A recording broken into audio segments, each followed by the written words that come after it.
नमस्कार. तर आज मी तुमच्याशी शेअर करणार आहे गिरनारचा अनुभव. आणि गिरनारला आम्ही गेलो होतो ना, तर खरंच खूप छान अनुभव, खूप छान अनुभूती आली. तर स्टार्टिंगपासून तुम्हाला सांगते मी. ज्यावेळेस तुम्हाला गिरनारला जायचं आहे ना, तर तुम्ही ज्यावेळेस तुम्ही ट्रेकिंग चालू करणार आहेत ना, त्यावेळेस तुम्ही उन्हाचं जायचं नाही. उन्हाचं गेलं ना खूप त्रास होतो आम्हाला ना. जे काही अनुभव आले आणि त्या चुका आम्ही ज्या चुका केल्या त्या तुम्ही करू नका, ह्यासाठी मी आजचा हा व्हिडिओ केलेला आहे. आणि जीवनात एकदा तरी तुम्ही जोपर्यंत आपलं आयुष्यमान आहे ना, तोपर्यंत एकदा तरी गिरनारला होईल ना, तो तुम्ही स्वतः जो काय आपल्याला अनुभव येतो ना, तो आपण शब्दात सांगू शकत नाही. इतका छान अनुभव आणि इतकं छान प्रचिती गिरनारला गेल्यानंतर येते. आणि खरंच एवढा लांब प्रवास करून गेलो, पण एवढं ट्रेकिंग केलं, पण असं शेवटी परत दर्शन घेतल्यानंतर शेवटी असं वाटलं की आपण एवढ्या लांबपर्यंत 10,000 पायऱ्या चढत आलो. पण त्याचा ना मंदिरात गेल्यानंतर तुम्हाला खरंच सांगते, दर्शन घेतल्यानंतर जो काही आनंद, जी काही प्रचिती येते ती शब्दात सांगता येत नाही. आपण ना आपण ठरवून जातो ना देवाला हे मागायचं, असं बोलायचं, तसं बोलायचं, काहीसुद्धा आपल्या लक्षात राहत नाही तिथं गेल्यानंतर.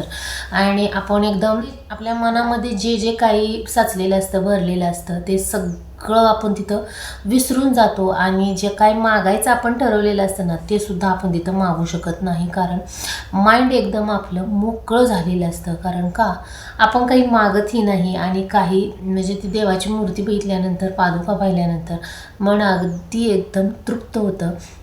आणि खूप छान अनुभव हे सुद्धा आपल्याला कळत नाही. मात्र पोचताना खूप त्रास, खूप अडचणी.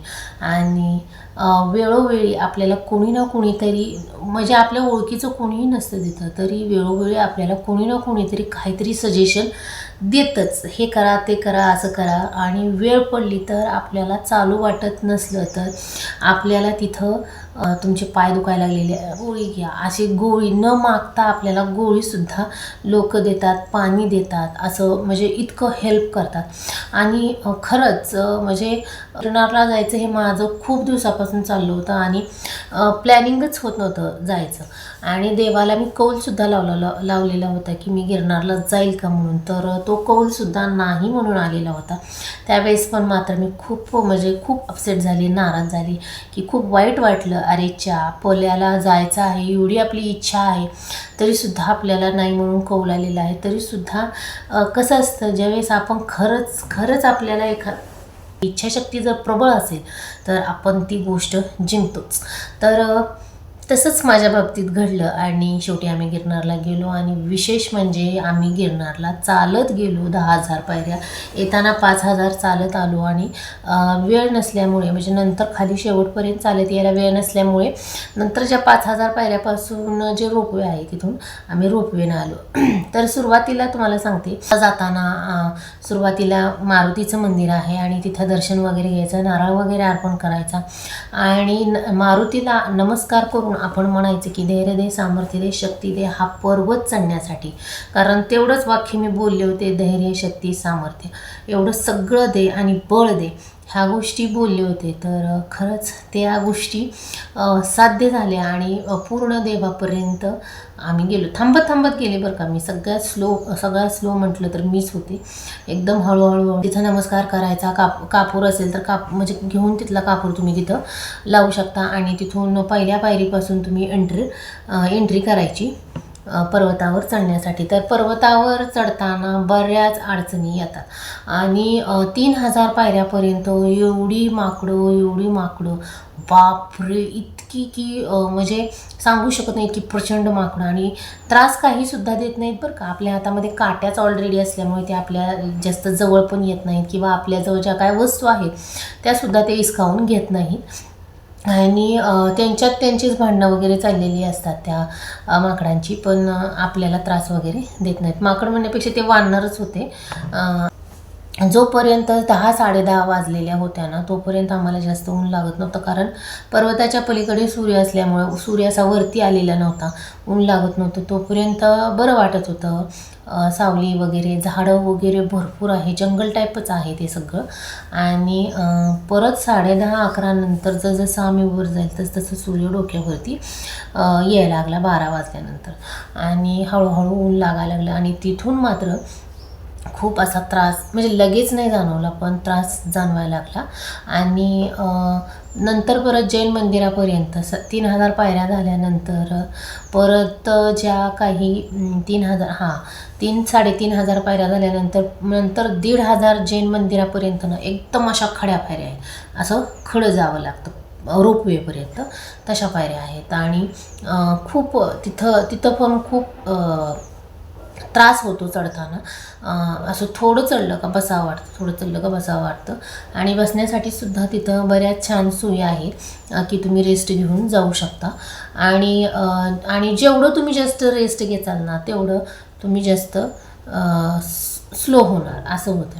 तर कंटिन्यू तुम्ही. आणि मला म्हणजे जाताना एका व्यक्तीने असं सांगितलं की सारखं बसत राहू नका, कंटिन्यू चाला. फक्त एवढंच की फास्ट चालू नका, हळूहळू स्लो मोशन ठेवा, कंटिन्युटी ठेवा, म्हणजे तुम्ही तिथपर्यंत पोचचाल. आणि असं जर सारखं बसत राहिला तर तुम्ही पोचणार नाही. आम्ही 8ला निघालो असेल आणि तिथं 1ला पोचलो, आणि कंटिन्युटी ठेवली, त्यामुळे 6 तास लागणार होत. कुणाकुणाला 6 तास लागतात, तर 3-4 आम्ही 5 तासात तिथं पोचलो. कंटिन्युटी ठेवली. 2 तास तर काय असं तसंच चाललं होतं. आणि मुलगी आणि मिस्टर बरोबर असल्यामुळे ते स्लो चालत होते, त्यामुळे त्यांच्यामुळे आणि मी तर स्वतः स्लो होतेच.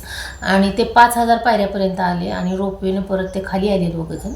आणि तिथून पुढं माझा मुलगा, पुतण्या आणि आम्ही पुढे गेलो.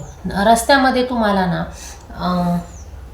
सगळे थंड पेय भेटतात, मग सरबत असो, जिरा जेल असो, असे जे आणि ग्लुकॉनडीचं पाणीसुद्धा करून नेलं तरी चालेल, कारण ऊन जास्त होतं.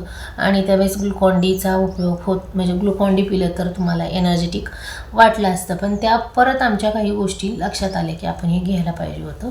पण आम्हाला असं वाटलंच नव्हतं की आम्हाला एवढं ऊन होईल किंवा एवढा त्रास होईल, असं वाटलंच नव्हतं. पण खूप जाताना आपण 5,000 पायऱ्या चढल्यानंतर मात्र तुम्ही ना 11:30 मी 1 ते 1.5 तासात तिथपर्यंत पोचले. आणि माझा मुलगा आणि पुतण्या 1 तासामध्ये तिथं पोचले. म्हणजे त्या 5,000 पायऱ्या चढेपर्यंत तुमचा खूप स्ट्रगल आहे. आणि 5,000 पायऱ्या चढल्यानंतर 1 ते 1.5 तासात पोचले, पण तिथून पुढं सुद्धा खरा पिक्चर चालू होतो. कारण तिथं ना पूर्ण डोंगर आपण चढून दत्त मंदिर आपल्याला दिसतं समोर, आणि त्या मंदिरापाशी त्या दुसऱ्या डोंगरावरती दत्त मंदिर आहे ना. आपण गोरक्षनाथाचं मंदिर आहे ना, तिथून ते मंदिर दिसतं.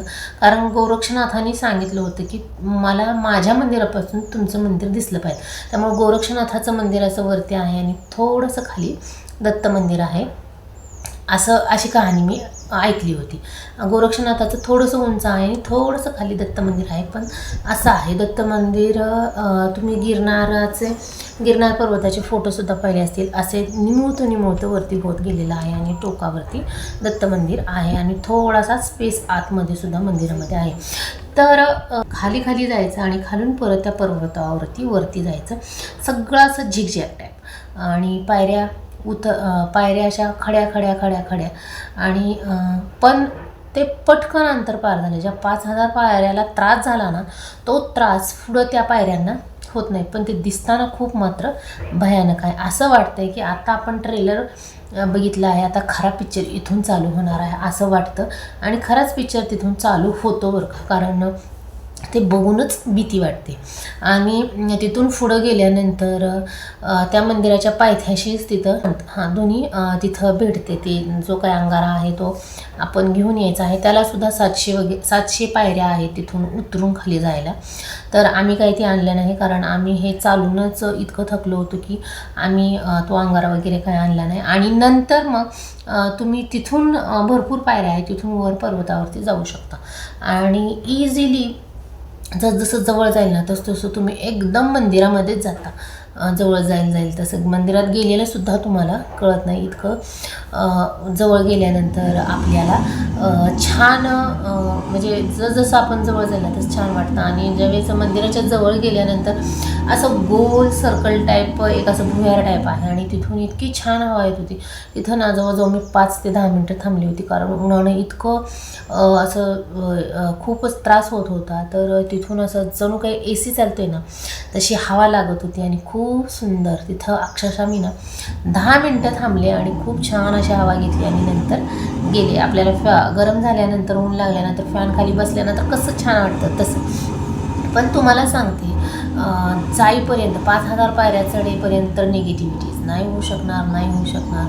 शक्य आहे का, पॉसिबल आहे का. आणि म्हणजे सगळ्यांना असं वाटायला लागले की हिनं किती अवघड देव काढलेला आहे आणि ह्या अवघड देवाला म्हणजे दर्शन तर आपलं होणारच नाही, एवढ्या लांब आलो. मग मला असं सारखं मनात वाटायचं की आपल्या एवढ्या लांब तू एवढ्या लांबचा देव काढलेला आहे, आता आपण दर्शन घेऊ शकत नाही आणि खूपच अवघड आहे सगळं बरं का. पण आपली जर इच्छाशक्ती प्रबळ असेल ना तर आपण सगळ्या गोष्टी साध्य करू शकतो. फक्त मी शेवटपर्यंत हार मानली नाही. शेवटपर्यंत मी असंच ठरवलं होतं की मला दर्शन घ्यायचं आहे. एवढ्या लांबून आली, मला दर्शन घ्यायचं आहे. मला दत्त महाराजांच्या पादुकेचं दर्शन घ्यायचं आहे. 12 वर्ष दत्त महाराजांनी तिथे तपश्चर्या केलेली आहे आणि साक्षात निर्गुण रूपामध्ये तिथं दत्त महाराज आहेत. ही आपल्याला परिस्थिती म्हणजे एवढ्या पायऱ्या आपण चढून जाऊ शकतो, हेच आपलं सामर्थ्य. आणि प्रत्येक ठिकाणी आपल्याला वाटेत काहीतरी लोक हिंट देतात की हे असं करा, तसं करा, हे करा, ते करा, ते आपल्याला तिथपर्यंत पोचवण्यासाठी. पण आपण जर हार मानली ना आणि नाहीच म्हणलो ना तर मग काही होऊ शकत नाही. मला पोचायचंच आहे हा जर शेवटपर्यंत आपण कॉन्फिडन्स ठेवला ना तर आपण तिथं पोचणार म्हणजे पोचणार. अशी आहे दत्त महाराजांची प्रचिती. आणि तिथं गेल्यानंतर मात्र आपलं क्लीन होऊन येतं असा मला अनुभव आलेला आहे. आणि खूप छान प्रचिती जी की शब्दामध्ये आपण सांगू शकत नाही. तर तुम्हीही नक्की गिरनारला जा आणि नक्की तिथलं दर्शन घ्या. तुम्हाला चालणं होत नसेल तर खालून रोपवेनं 5000 पायऱ्यापर्यंत तुम्ही येऊ शकता आणि तिथून 5000 पायऱ्या तुम्ही चढू शकता. आणि अवघड आहे बरं का, पण प्रयत्न केला तर अवघड काही नाही. आणि तिकडं गिरनारला जाताना अशी लोकं न्यायची की आपल्याला मोटिवेट करतील, आपल्याबरोबर आहेत ती. जर आपल्याबरोबरच्या लोकांनी आपलं जर खच्चीकरण केलं ना तर आपण ते चढू शकणार नाही. त्यामुळे मोटिवेट करणारी लोकं घेऊन गेलं, हो आम्ही चढणार, तुम्हीही चढा, किंवा सपोर्ट देणारी लोकं असली ना तर आपण गिरनार चढू शकतो. फक्त आपला पण कॉन्फिडन्स पाहिजे, आपली पण विल पॉवर पाहिजे आणि आपली इच्छाशक्ती पाहिजे की आपण तिथपर्यंत पोचेल. आणि नक्की पोचणार. आणि आयुष्यामध्ये येऊन एकदा तरी गिरनारचं दर्शन तुम्ही घ्या. तर खूप छान वाटलं दर्शन घेतल्यानंतर. आणि दर्शन घेतल्यानंतर तिथं पोचल्यानंतर आपल्याला किती ऊन लागले आणि आपल्याला किती त्रास झाला ह्या गोष्टी तर सगळं विसरून गेले. पण सगळ्यात महत्त्वाचे म्हणजे सनस्क्रीन लावायला विसरू नका, कारण का सनस्क्रीन मी घेऊन गेलीच नव्हती आणि इतकं ऊन लागलं ना की बास, खूप ऊन लागलं. आणि बऱ्याच अशा काही छोट्या मोठ्या आहेत त्या म्हणजे पाण्याची, म्हणजे वरती चढताना मात्र जास्त सामान घेऊन जायचं नाही. मी बॅग घेऊन गेली होती छोटीशी, त्याच्यामध्ये थोडंसं म्हणजे पाण्याची बॉटल, पाण्याचे 1-2 बॉटल असं काय काय घेऊन गेली होती. आणि शक्यतो ना रस्त्यामध्ये पाण्याच्या बॉटल मिळतात, पण तिथं जसं आपण वरती जाईल तसं पाण्याच्या बॉटल खूप महाग भेटतात, त्यामुळं खालूनच घेऊन गेलेलं बरं. आणि शक्यतो सामान जास्त पर्वत चढताना घेऊन जायचं नाही, पाण्याची 1-2 बॉटल असावी एवढंच बस, आणि जास्त काही घेऊन जायचं नाही. खूप छान अनुभव आहे, खूप छान परिस्थिती आहे आणि ह्याचा नक्की अनुभव तुम्ही घेऊन बघा. आणि रोपवेनं जर यायचं असेल, येऊन जाऊन जर तुम्हाला तिकीट काढायचं असेल तर 750 रुपये आहे आणि खाली येताना फक्त 350 रुपये आहे. तर हा अनुभव तुम्ही नक्की घेऊन बघा. चला तर मग मी माझा ब्लॉग इथेच संपवते. धन्यवाद.